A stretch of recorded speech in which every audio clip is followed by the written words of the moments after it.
नमस्कार साथियों, आप सबका पुनः स्वागत है श्रद्धा एस्ट्रो ज्योतिष में। तो आज हम लोग डिस्कस करने वाले हैं वैवाहिक जीवन में शुक्र और मंगल का क्या कार्य हो सकता है। देखिए, प्रेम बड़े ही पुण्यों से किसी व्यक्ति को प्राप्त होता है। कोई बहुत बड़ा पुण्य है जब किसी व्यक्ति का वैवाहिक जीवन बहुत बढ़िया है, उसको ऐसा पार्टनर मिला है जो सदा उसी के लिए ही अपना जीवन जीना चाहता है। माने उसके जीवन में पूरी तरह वो प्रेम समर्पित कर दिया उसने अपने पार्टनर के प्रति। और इसी प्रकार से जो उसका विवाह का, और देखिए जब भी हम प्रेम की बात करते हैं तो प्रेम की पराकाष्ठा, प्रेम को हम जब स्त्री पुरुष के संदर्भ में कहते हैं तो हम पति पत्नी का, जब हम उसको एक साक्ष्य मानकर अलग अलग धर्मों में, अलग अलग पंथों में किसी को अग्नि को साक्षी मानकर, कोई गुरुओं को साक्षी मानकर अलग अलग प्रकार के विवाह बताए गए। लेकिन एक नाता, एक स्ट्रॉन्ग एग्रीमेंट ऐसे मन में आ जाता है कि चाहे कुछ भी हो जाए, मैं आपका तत्पर रहूंगा सदा। आपके लिए जो वास्तविक हित है वो सदा उस हित के लिए मैं प्रयासरत रहूंगा और मैं कभी भी उस वचन से पीछे नहीं हटूंगा। तो ऐसा प्रेम करने वाला व्यक्ति बड़े पुण्यों से ही मिलता है। नहीं तो हम देखते ही आज कलिकाल में ऐसा पति पत्नी में आपसी प्रेम, आपसी समन्वय बहुत कम है। एक बार के देखकर तो ऐसा लगता है हाँ भी विवाह हो गया, बढ़िया है, लेकिन उसके बाद जब बात करते तो क्या आपसी मतलब क्या बोलते हैं, दो शरीर एक प्राण, ऐसा सा लगता है क्या?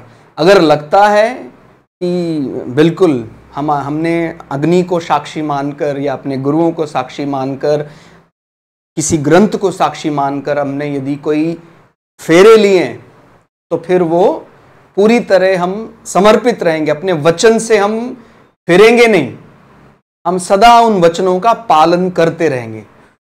वो हमारे लिए, माने हम अपने प्राण दे सकते हैं लेकिन वचन भंग का दोष हम अपने ऊपर नहीं लगा सकते। तो ज्योतिष में हम क्या ऐसा कॉम्बिनेशन देखते हैं कि भाई प्रेम करने वाला साथी अपने को प्राप्त होगा और उसमें देखिए विवाह की ही अभिवृद्धि हो जाती है एक प्रकार से। जब हमें संतति बढ़ती है, विवाह का एक प्रकार से पहला प्रयोजन तो होता भी पति पत्नी है, आपसी उनके विचार मिल गए। उसके बाद अगला स्टेप कि अब हम इस अनुबंध को, पति पत्नी का हमारा आपसी प्रेम है, उसको और आगे उच्च स्तर पर ले जाना चाहते हैं, कोई कर्तव्य आप देना चाहते हैं, तो मैं माता के रूप में भी और सामने वाला पुरुष पिता के रूप में उस कर्तव्य को निभाने के लिए तैयार हो जाता है। माने वो जो माता और पिता का उद्गम का कारण तो पति पत्नी का प्रेम ही है, और अगर वो प्रेम अच्छा है तो उसका कर्तव्य पिता रूप में और उसका कर्तव्य स्त्री का माता रूप में बहुत ही अच्छा रहेगा। तो क्या क्या चार्ट कॉम्बिनेशन में देखे जाते हैं? देखिए, नॉर्मली आप कभी भी कोई चार्ट देखेंगे तो पहली चीज हम मिलान तो हम करते ही, आप जानते हैं, जो सर्वकूट मिलान पद्धति में हम अलग अलग चीज देखते हैं। तो वो उसका किस प्रकार का सोचने का तरीका है, गण क्या, उसका वश्य क्या है और उसका योनि क्या है, वो सब हम विचार करते हैं। इसके अलावा आप ये देख सकते हैं पुरुष की कुंडली में शुक्र से वीर्य बल देखा जाता है। तो पुरुष की कुंडली में खासकर शुक्र का बली होना जरूरी है संतति की वृद्धि, अभिवृद्धि के लिए। तो शुक्र का तेजहीन होना, शुक्र का बलहीन होना वीर्य को कम करता है। तो माने जैसे मैंने बताया कि भाई ठीक है, हम ये नहीं कह रहे हैं कि भाई जिस जोड़े को संतति नहीं होती उनके प्रेम में कुछ कमी है, लेकिन हम बोलते हैं ना उसी को अपग्रेड, एक दूसरे को जब हम प्रेम कर रहे हैं उसी को अब अपग्रेड करना चाहते हैं कि हाँ उसमें और ज्यादा कर्तव्य शामिल किया जाए, तो हम माता पिता रूप में भी आना चाहते हैं। तो उस दृष्टि से जब आप किसी चार्ट को देखते हैं तो पहले ही विचार करता है ज्योतिषी, क्या पुरुष के चार्ट में वीरबल को बढ़ाने वाला ग्रह शुक्र बली है या नहीं है। और यहां बात ये समझना अनिवार्य है, केवल किसी ग्रह के, ये मैंने पहले भी कई बार बताया है, केवल माने एक सूत्र का ही हमने पढ़ लिया, भाई वो ग्रह नीच का है तो बस सीधा डिक्लेयर खराब है जी, ये ठीक नहीं है। अगर कोई ग्रह डबलिटेटेड है, इसका मतलब केवल वो उसकी राशि थोड़ी अनफेवरेबल है, थोड़ा संकोच होकर उसका वो प्रयोग करेगा, लेकिन वो बल उसके पास होगा कि नहीं होगा, हम देखते हैं उसका नीच भंग उसका डिपॉजिटर की स्थिति में है। ठीक हो गया। तो ये जरूर समझना है, अगर शुक्र को पूरी तरह से चार्ट में, पुरुष के चार्ट में प्रताड़ित किया जा रहा है और कुछ त्रिक भावों में वो बहुत ज्यादा संकुचित होकर बैठा है, उसके सारे शत्रु ही उस पर दृष्टिपात कर रहे हैं, तो फिर निश्चित रूप से ये कहीं ना कहीं अभिवृद्धि, यानी जब वो रिलेशनशिप में जाता उसको अभिवृद्ध करना, जैसे रिलेशनशिप में जाकर यानी विवाह हो गया उसके बाद अब वो संतति का सुख भी लेना चाहता है, उसमें उसको समस्याएं हो सकती हैं। ठीक हो गया। तो और महिला की कुंडली में हम रज बल, जब हम बात करते हैं ओवम अंडाणु के लिए हम देखते हैं मंगल से विचार किया जाता है। देखिए वैसे हम वैवाहिक सुख के लिए कारक ग्रह तो शुक्र को ही मानते हैं, इसमें कोई दो राय नहीं है। ठीक हो गया। तो क्या महिला क्या पुरुष दोनों के ही चार्ट में वैवाहिक सुख की अगर बात करें तो शुक्र परमावश्यक है बली होना, लेकिन विवाह के उपरांत जब संतति होनी है तो आप जानते हैं पुरुष के लिए जो जिसको बोलते हैं जैसे अलग अलग प्रकार का एनाटॉमिकली स्ट्रक्चर है, तो जो वीर्य बल है वो बल शुक्र से देखा जाएगा, महिला के लिए जो रज बल है वो मंगल से देखा जाएगा। तो मंगल विशेष रूप से महिला के चार्ट में संतति के लिए, संतान उत्पत्ति के लिए, और पुरुष के चार्ट में शुक्र विशेष रूप से संतान उत्पत्ति के लिए देखा जाता है। बाकी ओवरऑल दोनों का अगर शुक्र अच्छा है तो वो उन दोनों का जो रिलेशनशिप वाला पार्ट है, उनका जो वैवाहिक सुख है वो सामान्यतः अच्छा रहेगा। ठीक हो गया।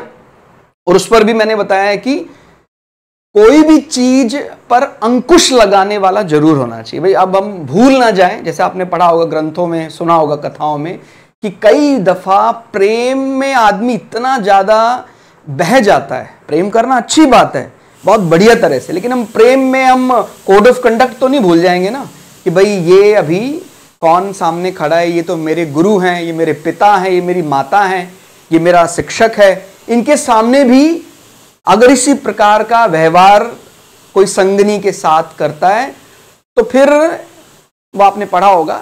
देखिए हम अपने पीढ़ियों से भी इस प्रकार का ऐसा वो करते हैं कि भाई हमारे आने वाली पीढ़ियां हैं वो भी थोड़ा माने ऐसा नहीं है कि भाई जो मन में आया और जब मन में आया कर दिया, ऐसा तो अंकुश लगाना बहुत जरूरी है।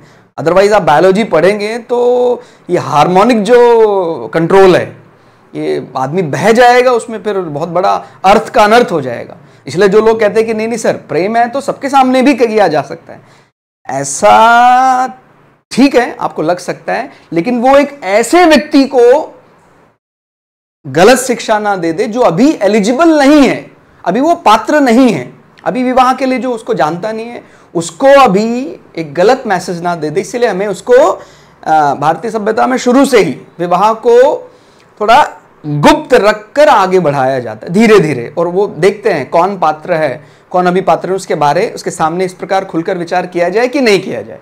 ठीक हो गया।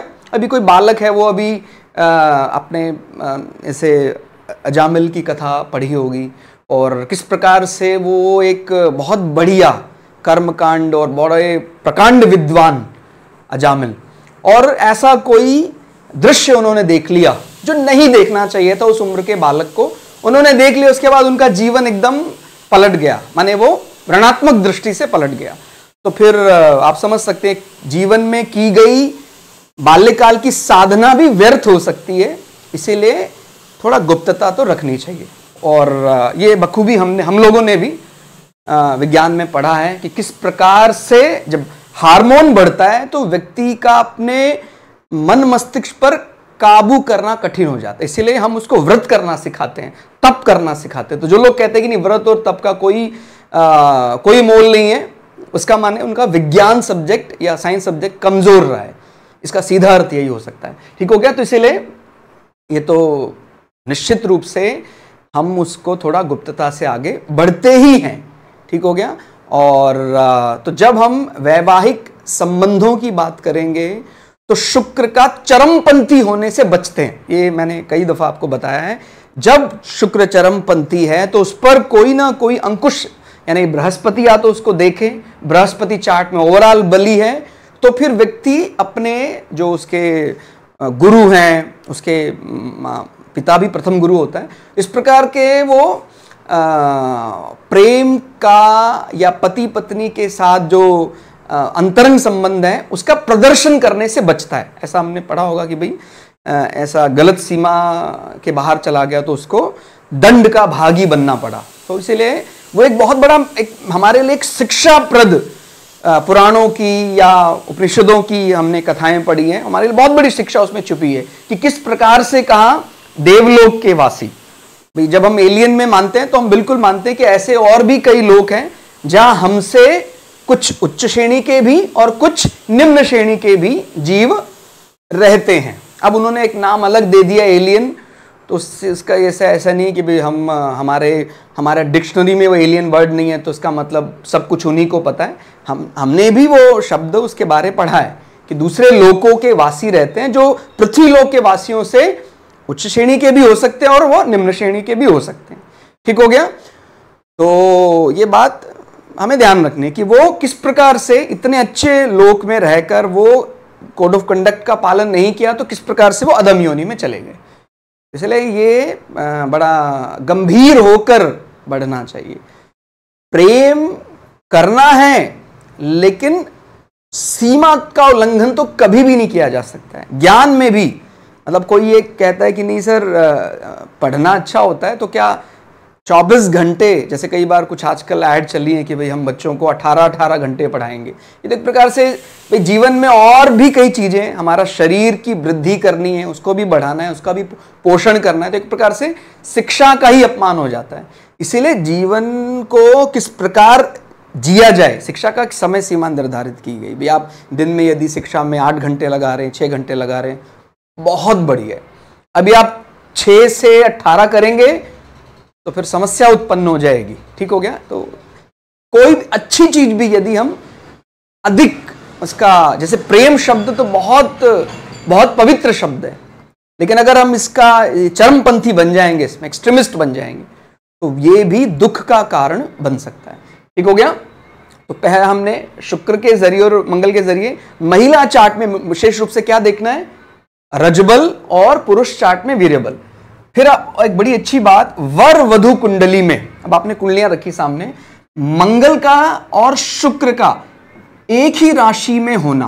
भाई हमने देखा, आपने पहले वर माने मेल जो आप चार्ट मिलान कर रहे हैं, और वधु यानी फीमेल, जो मेल पार्टनर फीमेल पार्टनर। तो हमने जो वर है, जो पुरुष जातक है, उसके चार्ट में आपने देखा भी मंगल है। मंगल मान लीजिए प्रथम भाव में बैठे और मेष राशि में बैठे सपोज, और महिला के चार्ट में भी आपने देखा मंगल उसी राशि में बैठे हुए हैं।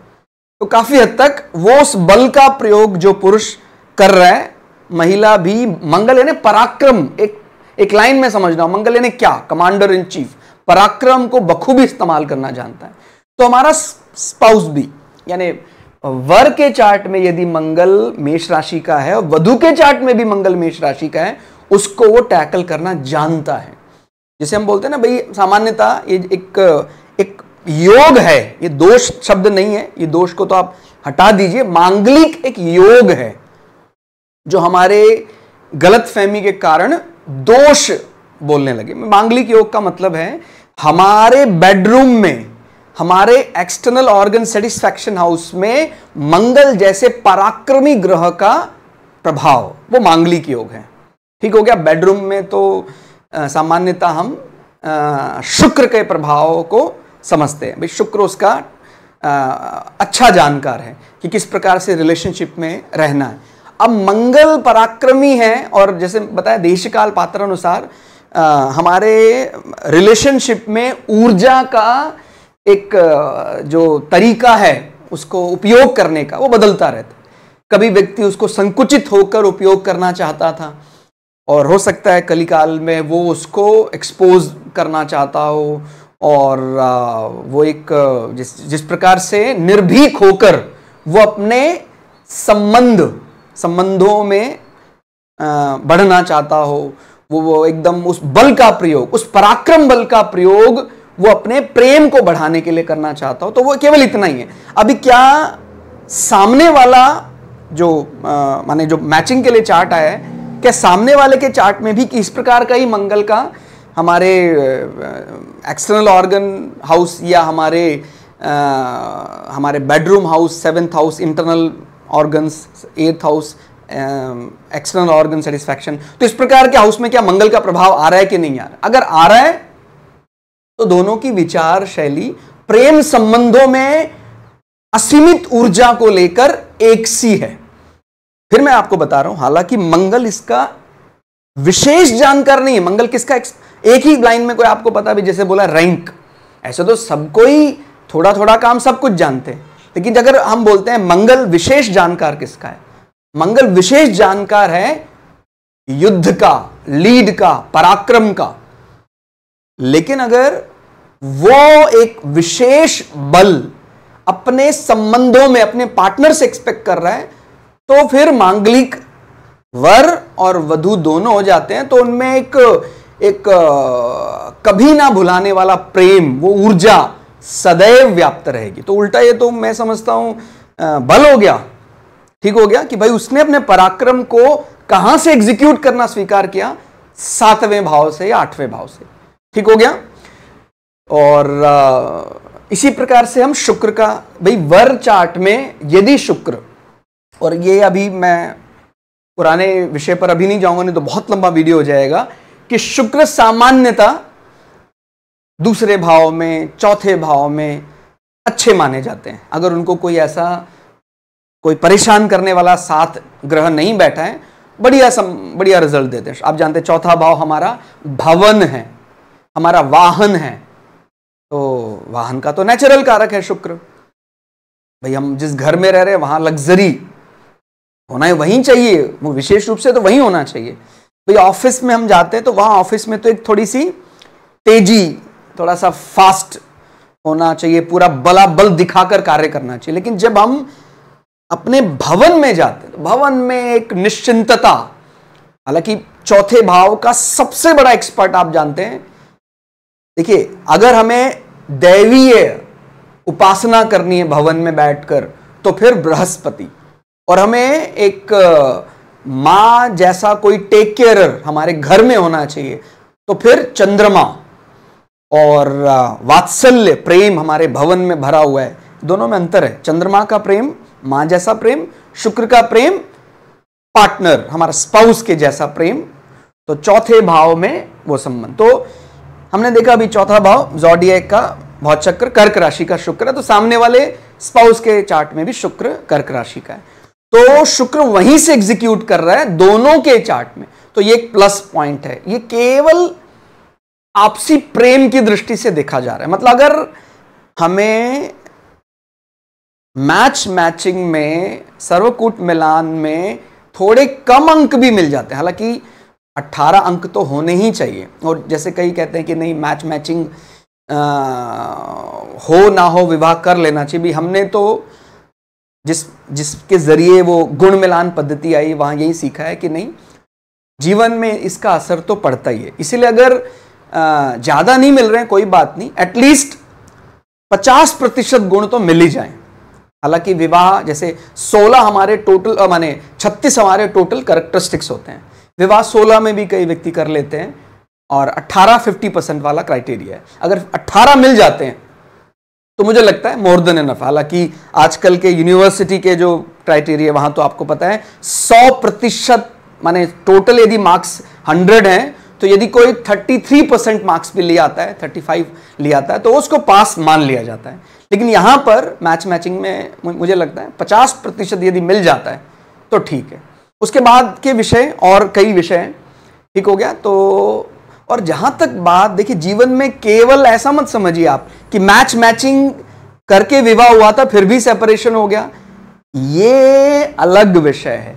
मैचिंग करके विवाह किया था इसी कारण से आपके जीवन में और कई विषय, क्योंकि 7वां भाव केवल पार्टनर को रिप्रेजेंट नहीं करता है, वो अनुबंध भी है, एग्रीमेंट भी है, उससे मिलने वाले फायदे, वस्त्र से मिलने वाले लाभ किसी व्यक्ति के साथ जब हम कोई मान लीजिए हम कोई बिजनेस टॉक करते हैं उसके साथ बैठकर, तो वो उसकी कैसे उसकी क्लोजिंग होगी, अच्छी तरह से होगी कि नहीं होगी, हम उस नियम का भी पालन करने के लिए कोशिश करते हैं कि जहां पर भी सातवें भाव का उपयोग हो हम उसको बड़े व्यवस्थित होकर अपने शास्त्रीय ढंग से उसका उपयोग करें। तो केवल आप ये मत समझिए कि सातवें भाव के लिए एक केवल विवाह ही है, ठीक हो गया, कि भाई मैच करके किया था तो आपने बढ़िया, आपको उसका निश्चित रूप से फल मिलेगा।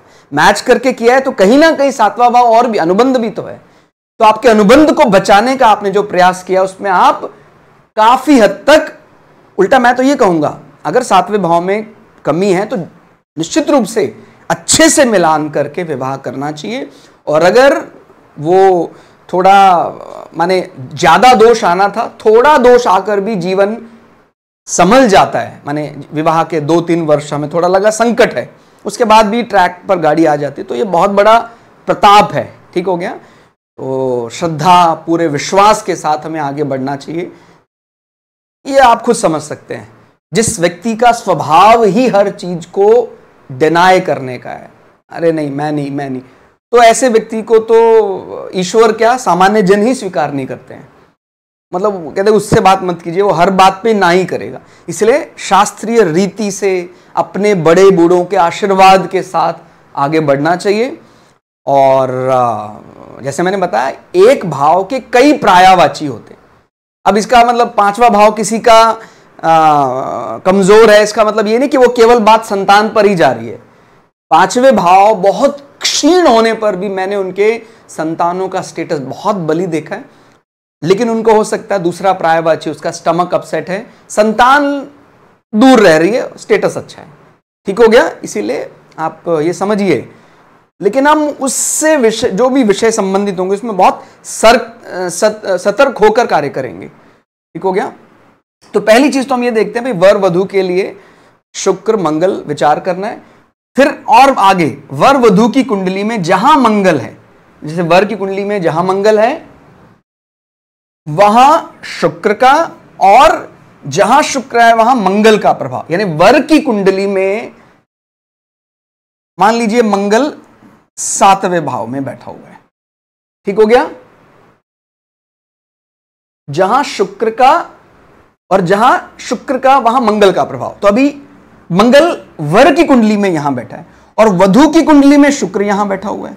इसी प्रकार से वाइस वर्सा, ठीक हो गया, कि मान लीजिए कोई वर माने वर यानी पुरुष जातक कि 7th हाउस में शुक्र का प्रभाव है, मैचिंग के लिए जो महिला जातक है उसके 7th हाउस में मंगल का प्रभाव है। तो ये भी परस्पर, जैसे मैंने बताया कि एक रज को रिप्रेजेंट कर रहा है और एक वीर्यबल को रिप्रेजेंट कर रहा है, तो वो सामान्यतः अच्छा माना जाता है उस रूल को पास करने के बाद, यानी मैचिंग सामान्य हो रही है उसके बाद। वर वधू में क्रमशः मंगल की दृष्टि भावों में शुक्र व शुक्र की दृष्टि भावों में मंगल का होना, तो एक ये भी सूत्र, इसका भी हम ध्यान रख सकते हैं कि भाई मान लीजिए शुक्र जो है वो मेल चार्ट में 4थे भाव में बैठा हुआ है, मेल चार्ट में, ठीक हो गया, 4थे भाव में बैठा हुआ है।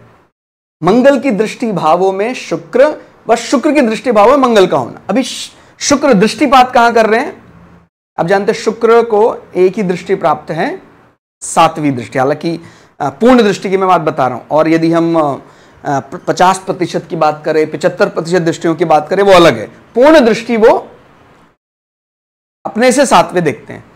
तो यदि यहां पर कहीं मंगल आ जाते हैं, ये मंगल आ गए हैं किसके चार्ट में, महिला जातक के चार्ट में या फीमेल पार्टनर जो होने वाले हैं उनके चार्ट में, तो ये अच्छा योग माना जा सकता है। समझ में आ रहा है।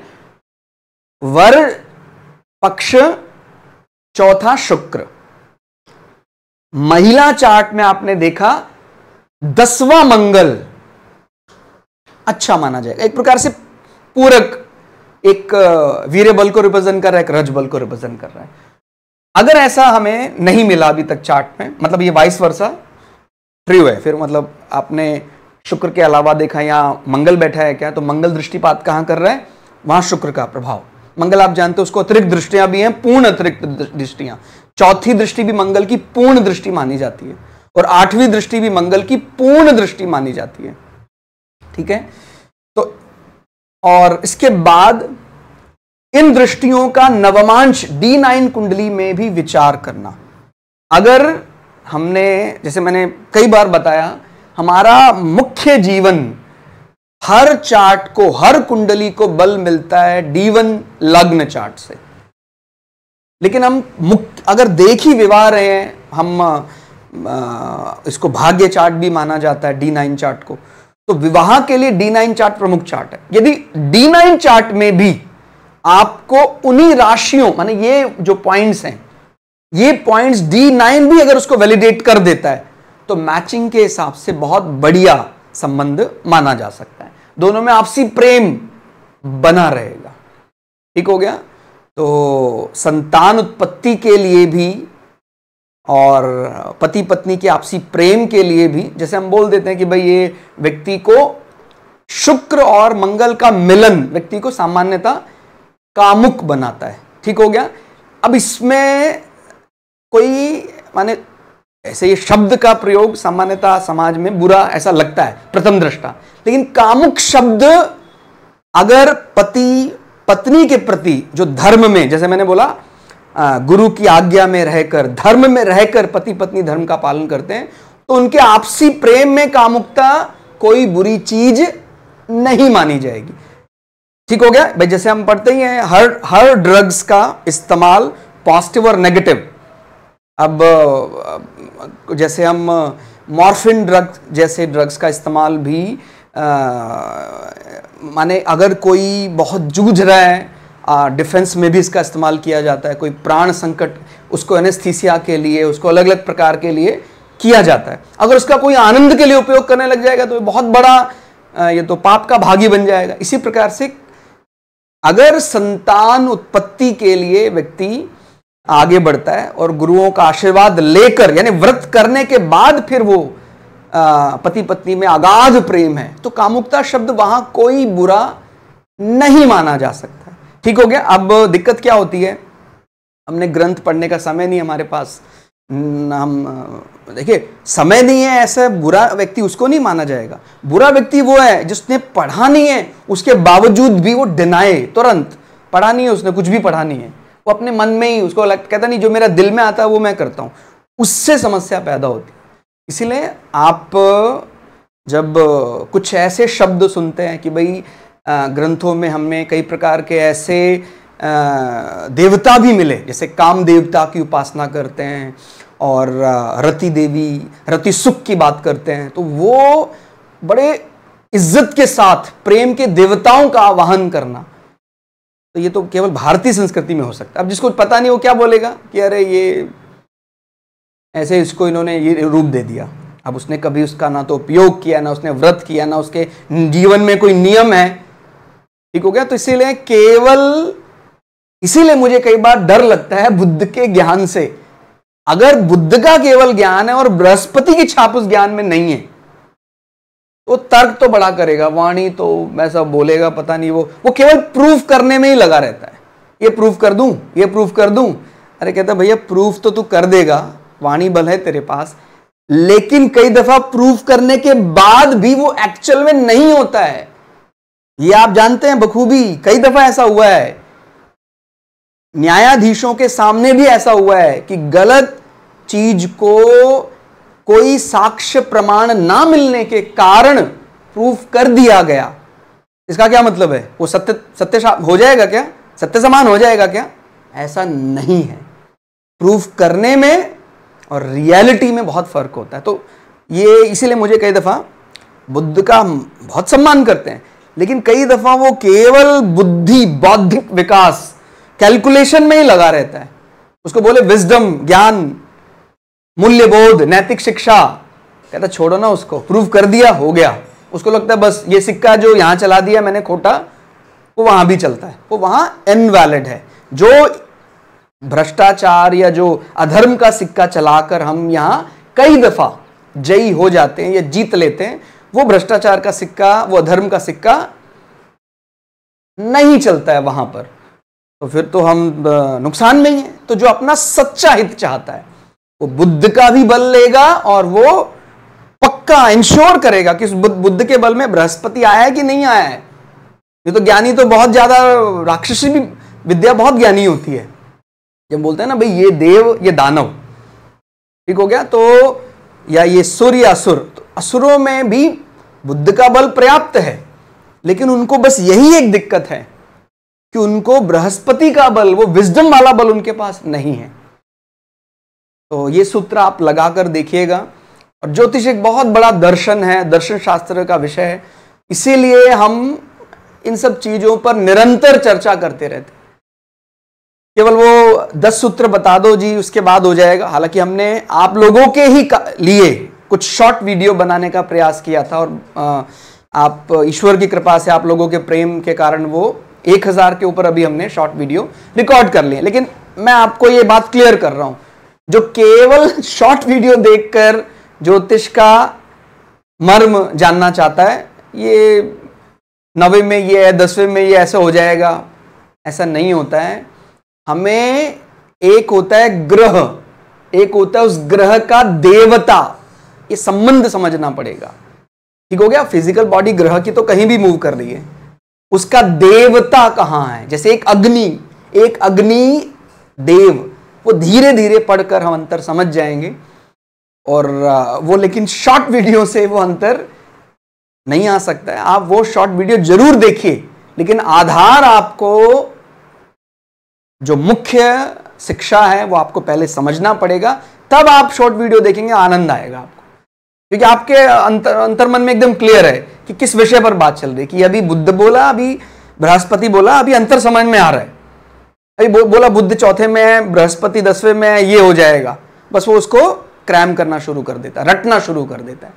तो आज के लिए इतना ही। बाकी हृदय से आप सभी लोगों का आभार व्यक्त करते हैं। और ये चीज मैंने पहले अपने चैनल में डाली थी, आगे भी हम जल्दी ही हमारे प्रथम गुरु मेरे पिताजी श्री राम प्रसाद वाजपेयी जी को भी हम कोशिश करेंगे कि हम कुछ रिकॉर्डिंग उनके साथ करें, चैनल में बातचीत करें और हमारे सबको ज्ञानवर्धन करें। पिताजी आए साथ में, तो ऐसा कुछ व्यूअर्स काफ़ी पहले उनका ऐसा डिमांड था कि पिताजी को लाया जाए। तो तब मेरे मन में विचार था कि भाई जब 1 लाख के सब्सक्राइबर हो जाएंगे तो उसके बाद फिर हम पिताजी के साथ भी कुछ रिकॉर्डिंग चैनल में रिकॉर्ड करेंगे।